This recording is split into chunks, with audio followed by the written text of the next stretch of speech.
Good morning. तो इसके पहले वाले वीडियो में हमने इस लेसन को आधा पढ़ा था, जो कि लेसन का नाम है 100 झीलें। ये हमने आधा पढ़ लिया था और इसका ये पार्ट 2 है। पार्ट 2 में इसके बाद वाला देखेंगे हम। वेंग पेंग को तो सब कुछ एक सपना सा लग रहा था।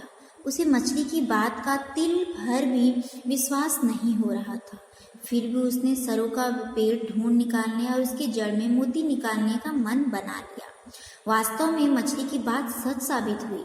वेंग पेंग को सरों का एक पेड़ भी मिला और उसकी जड़ों में छुपा नायाब मोती भी मिला।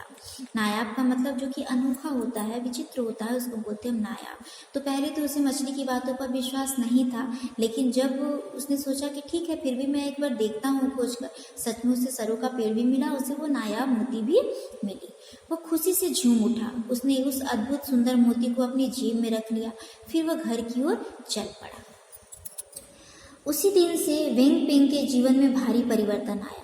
अब उसे दोनों वक्त भरपेट भोजन मिल जाता था। उसकी माँ की मेहनत रंग लाई। उसके खेतों में इतनी पैदावार होती थी कि घर में से अनाज बेचना पड़ता था। उसके बगीचे की सब्जियों का स्वाद भी सबसे अच्छा होता था। अनाज, फल, सब्जियों और अंडों को बेचने पर काफ़ी पैसा आ जाता था। इस प्रकार उनकी गरीबी दूर हो गई और माँ बेटा दोनों सुख चैन से रहने लगी।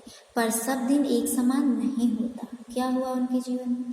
तो इस तरह से उनके जीवन में बदलाव आया। धीरे धीरे सब कुछ ठीक होने लगा।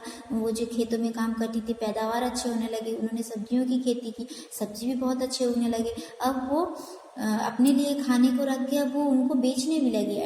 अंडा का भी काम करने लगे। इस तरह से उनके पास अब उपयुक्त पैसा आने लगा, जिससे वो आराम से अपना जीवन सुख चैन से जी रहे थे। वेंग पेंग के रिश्तेदारों और पड़ोसियों के मन में ईर्ष्या की भावना पनपने लगी। वे सब यह रहस्य को जानना चाहते थे कि इतनी कम समय में एक गरीब विधवा और उसका बेटा कैसे धनी बन गए। सारे देश में वेंग पेंग और उसकी माँ के सुख सौभाग्य की चर्चा होने लगी। सभी को ऐसा लगता था कि इसके पीछे कोई जादुई चमत्कार है। लोगों की कानाफूसी जल्दी ही वहाँ के जमींदार के कानों तक पहुँची। जमींदार बहुत लालची था, साथ ही क्रूर भी था। उसने इस रहस्य को जानने के लिए अपने कुछ बदमाशों को वहाँ भेजा। रात अंधेरी थी। उस छोटी सी झोपड़ी में माँ बेटा बातें कर रहे थे। अचानक खुली तलवार हाथ में लिए कुछ बदमाश वहाँ टपक पड़े। तो जैसा कि सबको पता है कि हर समय एक जैसा नहीं रहता। सुख के बाद दुख आता है, दुख के बाद सुख आता है। तो जैसे ही बेचारे दोनों माँ बेटों का जीवन सुखमय हो गया, दोनों बहुत खुशी से रहने लगे, तो लोगों को ये बात खटकने लगी। लोगों को आश्चर्य होने लगा कि ऐसा अचानक से कैसे हो गया, अचानक से उनकी जीवन कैसे सुधर गई। ये बात लोगों कानाफूसी करने लगे, एक के मुंह से दूसरे के मुंह में, दूसरे से मुंह से तीसरे के मुंह में। ऐसे ये बात पूरे गाँव में फैल गई और वहाँ के जमींदार तक भी ये बात पहुँच गई। वहाँ का जमींदार बहुत ही क्रूर था और बहुत लालची भी था। तो उसे लालच होने लगा। उसे भी लगने लगा इसके पीछे कोई जादुई चमत्कार तो नहीं। तो ये जानने के लिए कुछ बदमाशों को वो उनके घर भेज देता है। वो खुली तलवार लेकर उनके पीछे पड़ जाता है। बोलते बताओ क्या बात है। वे उन दोनों से कुछ रहस्य के बारे में पूछने लगे, जिसके कारण वे अब इतना निश्चिंत जीवन जी रहे थे।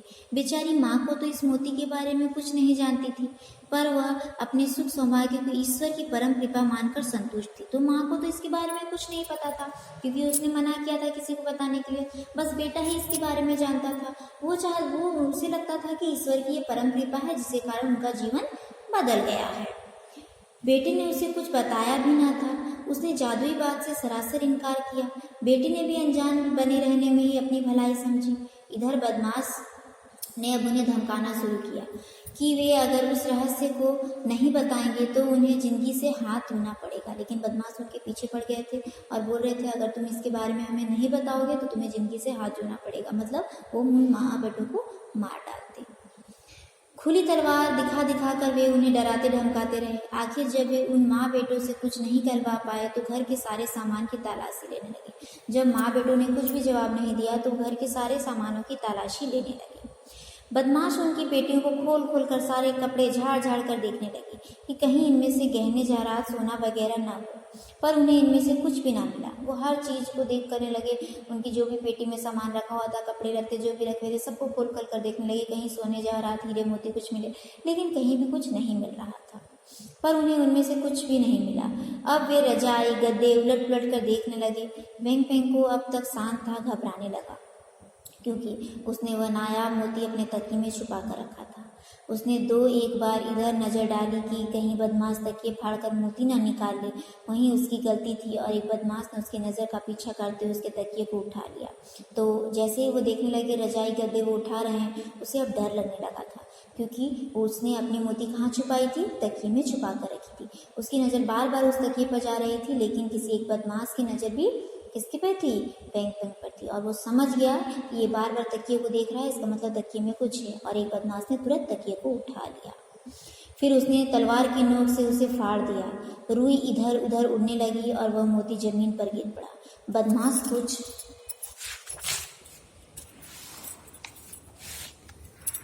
समझ पाते कि इससे पहले ही लपक कर वेंग पेंग ने मोती को उठाकर उसे निगल लिया। तो जैसे ही उसने वो तकिए को फाड़ दिया, उसके अंदर से वो मोती नीचे गिर जाती है, और जैसे ही वो नीचे गिर जाती है वेंग पेंग लपक कर जाता है, उस मोती को उठाकर जल्दी से उस मोती को निगल जाता है। अब बदमाशों को लगा कि उसने कोई जादुई चीज उठाकर खा ली है, इसलिए उसने वेंग पेंग को चारों ओर से घेर लिया। वे उसे मार डालना चाहते थे। बेचारी माँ कुछ समझ ही नहीं पा रही थी कि क्या हो रहा है। अचानक उस झोपड़ी में घना कोहरा छा गया। किसी को कुछ दिखाई नहीं पड़ रहा था। तभी वहाँ हरी हरी भयानक रोशनी जगमगाने लगी। यह रोशनी कुछ और नहीं बल्कि वेंग पेंग की आंखों की चमक थी, जो लगातार जलती हुई नजर आ रही थी। तो जैसे ही वो जादुई मोती को खा लेता है, रूम में अंधेरा छा जाता है। उसकी आंखों से अजीब अजीब हरी हरी रोशनी निकलने लगती है। बदमाश जितना वेंग पेंग की ओर देखते, उतना उनके भीतर एक अजीब सा डर सामने लगता। वे पेंग की आंखों की तेज हरी रोशनी के सामने डर से कांपने लगे। वे अपने आप को भीतर से बहुत कमजोर और असहाय सा पाने लगे। उनकी समझ में नहीं आ रहा था कि वे क्या करें। तो वेंग पेंग को वो और उनकी आंखों से आंखें भी नहीं मिला पा रहे थे। अब पेंग को देखकर उन्हें डर लगने लगा था। उसकी आंखों को देखकर उन्हें समझ में नहीं आ रहा था कि वे क्या करें। इधर वेंग पेंग खुद ही हैरान था। उसके भीतर कुछ अजीब सा परिवर्तन होने लगा था। उसे अब किसी भी गुंडे बदमाशों से डर नहीं लग रहा था। उसे बेहद गर्मी लगने लगी और उस झोपड़ी में उसका दम घुटने लगा। जैसे ही वो बाहर जाने लगा, बदमाश उसके रास्ते से खुद ही हट गए। उसे कुछ कहना नहीं पड़ा। बाहर आकर वेंग पेंग ने गहरी सांस ली, मानो बाहर खुले वातावरण की सारी हवा वह अपने भीतर समा लेना चाहता था। तो अब अंदर उसे अकबक लगने लगा था। अब उसे उन गुंडों से भी डर नहीं लग रहा था। उसके जीवन में एक अजीब सा बदलाव आ रहा था। उसके शरीर में एक अजीब सा बदलाव आ रहा था। वो अब झोपड़ी के अंदर नहीं रह पा रहा था, इसलिए वो बाहर निकल जाता है। वो जैसे ही सांस लेता है, ऐसा लगता है कि आसपास की पूरी वायु उसके अंदर समा जा रही हो। अचानक उसे बहुत प्यास लगी और वो सीधे मीन नदी के किनारे पहुंच गया।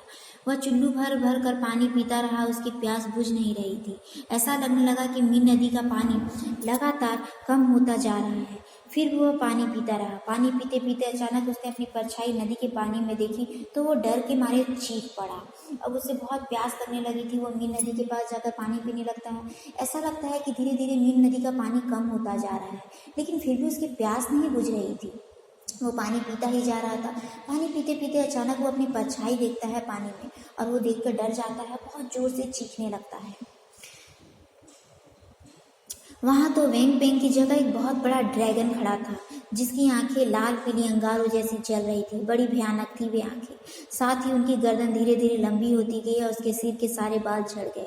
बालों की जगह हरी हरी पपड़ियां दिखाई दे रही थी और उसके नाखून मुड़कर हिंसक जानवर के पंजे की तरह हो गए। तो वो धीरे धीरे चेंज हो गया था और एक ड्रैगन बोलते हैं एक सांप जिसके की पर डैने होते हैं, उनको हम लोग बोलते हैं ड्रैगन। उस तरह का एक जीव की तरह वो चेंज होने लगा था। धीरे धीरे उसके बाल झड़ने लगे और सर पे हरे हरे चकते चकते उसके शरीर में होने लगे। वो एक भयानक ड्रैगन का रूप धारण कर चुका था। जैसे ही उसने सांस छोड़ी, वहां धुएं का सा गुब्बार निकला। अब वेंग पेंग का आकार बदल चुका था। जब वे वेंग पेंग झोपड़ी से बाहर निकला था, तब से उसकी माँ उसके पीछे पीछे निकलकर सब कुछ देख रही थी।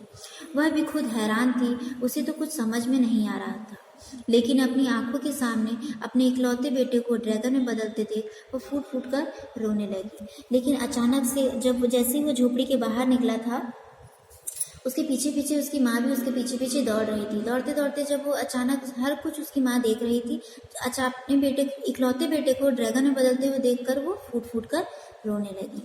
चीन में ड्रैगन को सौभाग्य का सूचक माना जाता है। वहाँ लोग अपने घरों में ड्रैगन के चित्रों आकृतियाँ रखना शुभ मानते हैं। ऐसा माना जाता है कि लोग वहाँ के चीन के जो लोग हैं ड्रैगन को शुभ मानते हैं, अपने घरों में उसकी आकृति या फिर चित्र को लगाकर रखते हैं। लेकिन वेंग पेंग की माँ को अपने बेटे को खोने का भारी दुख था। भले ही ड्रैगन को शुभ माना जाए, लेकिन अपने बेटे को ड्रैगन के रूप में बदलता देखकर उसकी माँ को ये भारी दुख हो रहा था और वो बर्दाश्त नहीं कर पा रही थी।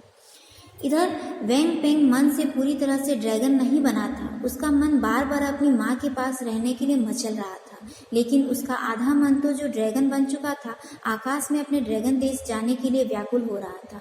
तो भले ही उसका शरीर ड्रैगन के रूप में परिवर्तित हो गया था, लेकिन अभी भी उसके मन में अपनी माँ का मोह नहीं छूटा था। वो अपनी माँ को छोड़कर नहीं जाना चाहता था, लेकिन उसका जो आधा शरीर ड्रैगन बन चुका था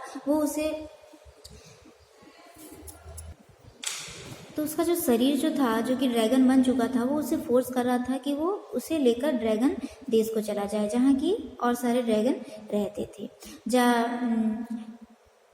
आखिर ड्रैगन की जीत हुई। ड्रैगन में बदला वेंग पेंग जब अपने ड्रैगन देश जाने के लिए उड़ने लगा तो उसकी आंखों से टप टप आंसू गिरने लगे।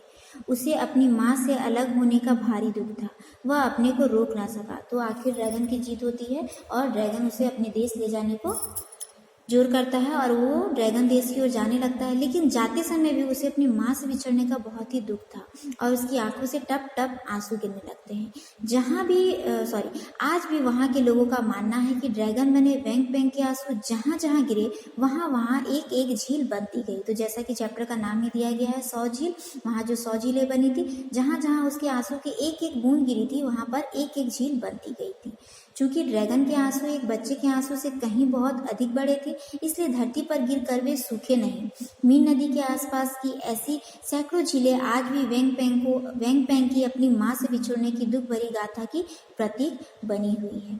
तभी तो मीन नदी का वह इलाका 100 झीलों का प्रदेश कहलाता है। तो ये सच्ची बात है कि झूठी बात है ये हमें नहीं पता, लेकिन ये वहाँ की एक प्रचलित लोक कथा है कि उसके आंसू जहाँ जहाँ भी गिरे थे वहाँ पर एक एक झील बनती गई थी और ये उसके माँ से बिछड़ने की एक दुख भरी गाथा है। तो ये चैप्टर खत्म होता है। नेक्स्ट क्लास में हम इसका क्वेश्चन आंसर करेंगे। Thank you.